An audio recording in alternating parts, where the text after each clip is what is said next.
Дорогие друзья, приветствуем вас на канале Animal Rescue. Подписывайтесь на канал, а мы начинаем.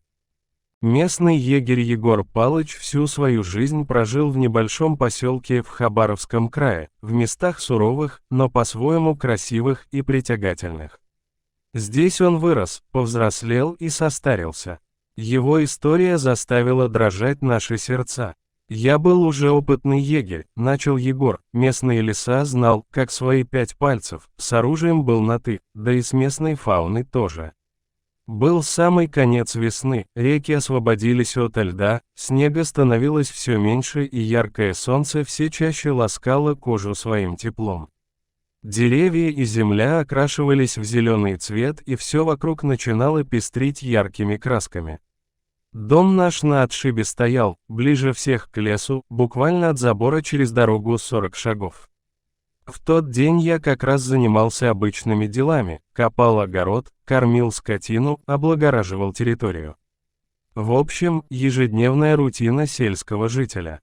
Жена тоже не отставала, хлопотала по хозяйству, готовила, убиралась в доме.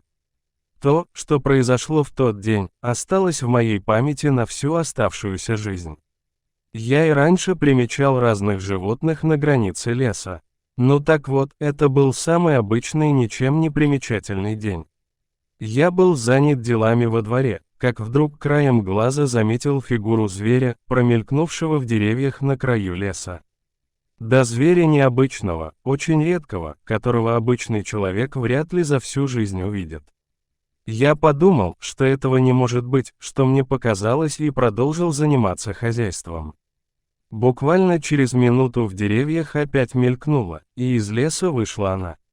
Я не поверил своим глазам, это была большая амурская тигрица. Она стояла не шевелясь и смотрела на меня пристальным взглядом. Внутри похолодело, сердце упало в пятки. Я, как опытный охотник, понимал, что даже убежать не успею. Такое расстояние она преодолеет в 3 прыжка.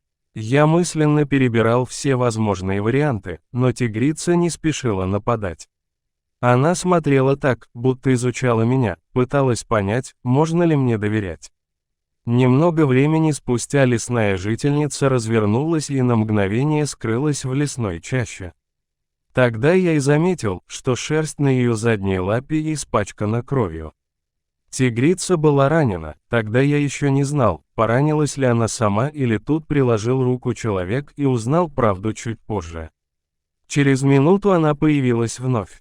Я так и стоял, как вкопанный, пытаясь осознать происходящее. Тигрица держала в зубах слепого маленького тигренка не больше месяца от роду. Она еще раз пристально посмотрела мне в глаза и положила малыша на траву, чтобы через мгновение скрыться в лесу. Тигренок кричал и звал маму, но та ушла, оставив полосатый комок в одиночестве.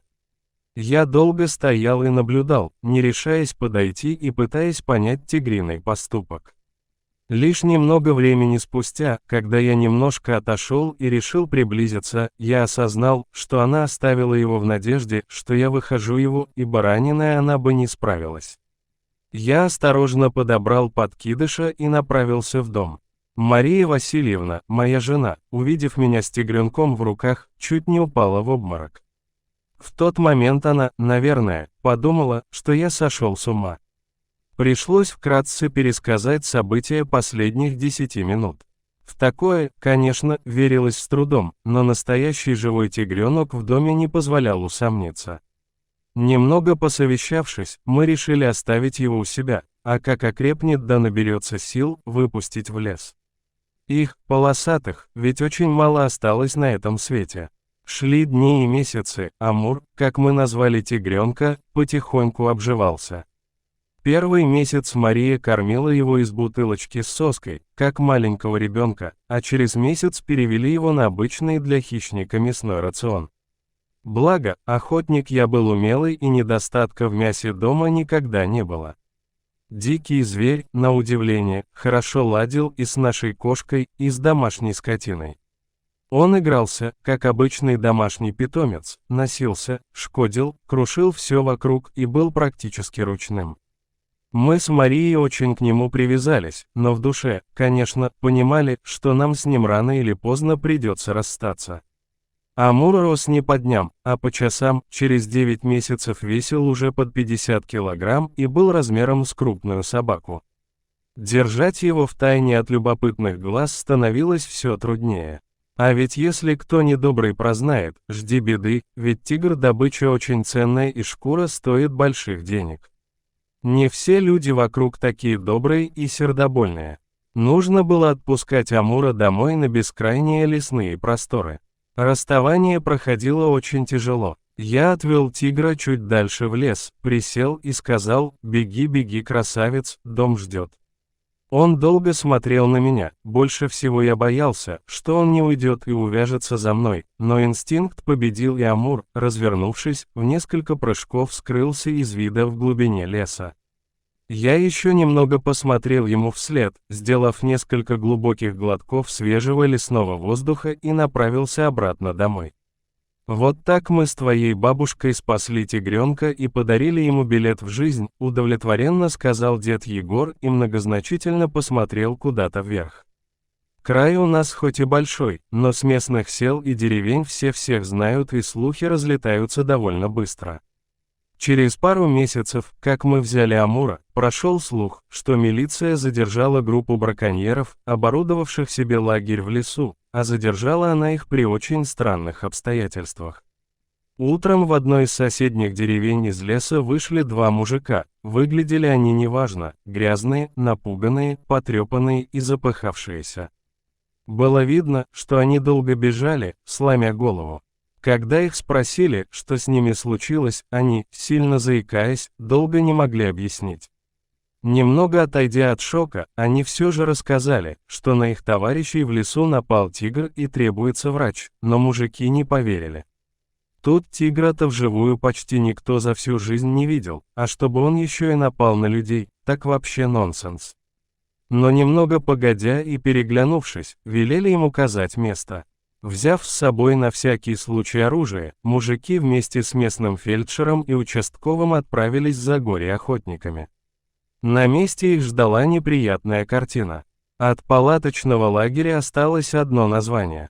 Погром был такой, что доски, ветки, обрывки палаток, одежда и разная утварь перемешались и валялись по сторонам. Это место больше напоминало свалку, а не лагерь. Среди всего этого безобразия лежали два стонущих от боли мужика. Фельдшер осмотрел их и сразу понял, что тут поработал крупный хищник, те были сильно подраны. Он напал на лагерь под покровом ночи, когда все спали, именно поэтому мужики даже понять ничего не успели. Двоим не повезло, а остальные успели убежать и, как мы уже знаем, добраться до ближайшей деревни. Фельдшер велел соорудить двое носилок из подручных материалов и как можно быстрее доставить раненых в поселок, а оттуда в ближайшую больницу для оказания помощи. Как позже показал осмотр места происшествия, это были хорошо подготовленные браконьеры, занимавшиеся незаконным отстрелом. Их задержали и взяли показания. Один из них рассказал, что они пару месяцев назад выследили тигрицу с двумя тигрятами. Одного тигренка они добыли, зацепили тигрицу, но ей удалось уйти со вторым малышом, и что это именно она пришла в лагерь, чтобы отомстить. Но версию о тигре полиция так и не поверила, списала все на медведя и испытанный мужчинами шок. Слишком уж невероятен был рассказ браконьеров. Я внимательно смотрел на деда с приоткрытым ртом. Конечно, в итоге всех наказали, по закону они свое получили.